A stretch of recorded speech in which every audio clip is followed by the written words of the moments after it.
ইনকিলাব মঞ্চের মুখপাত্র ও ঢাকা ৮ আসনের সম্ভাব্য স্বতন্ত্র প্রার্থী শরীফ ওসমান হাদির উপর হামলাকে জুলাই অভ্যুত্থান নস্যাৎ করার ষড়যন্ত্রের অংশ হিসেবে অবহিত করেছেন রাজনৈতিক দলগুলো।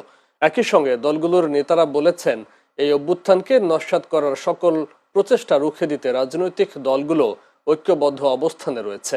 আজ রাষ্ট্রীয় অতিথি ভবন যমুনায় প্রধান উপদেষ্টা ডক্টর মোহাম্মদ ইউনূসের নেতৃত্বে অনুষ্ঠিত এক বৈঠকে এই প্রতিশ্রুতি ব্যক্ত করেন বাংলাদেশ জাতীয়তাবাদী দল বিএনপি, বাংলাদেশ জামায়াতে ইসলামী ও জাতীয় নাগরিক পার্টি এনসিপির নেতারা। বৈঠকে প্রধান উপদেষ্টা বলেন, ওসমান হাদির উপর হামলা পূর্ব পরিকল্পিত ও গভীর ষড়যন্ত্রের অংশ। এর পেছনে বিরাট শক্তি কাজ করছে, এগুলোকে ঐক্যবদ্ধভাবে মোকাবেলা করতে হবে বলেও জানান তিনি। এদিকে শরীফ ওসমান হাদির পরিবারের সঙ্গে সাক্ষাৎ করেছেন প্রধান উপদেষ্টা প্রফেসর ডক্টর মোহাম্মদ ইউনূস।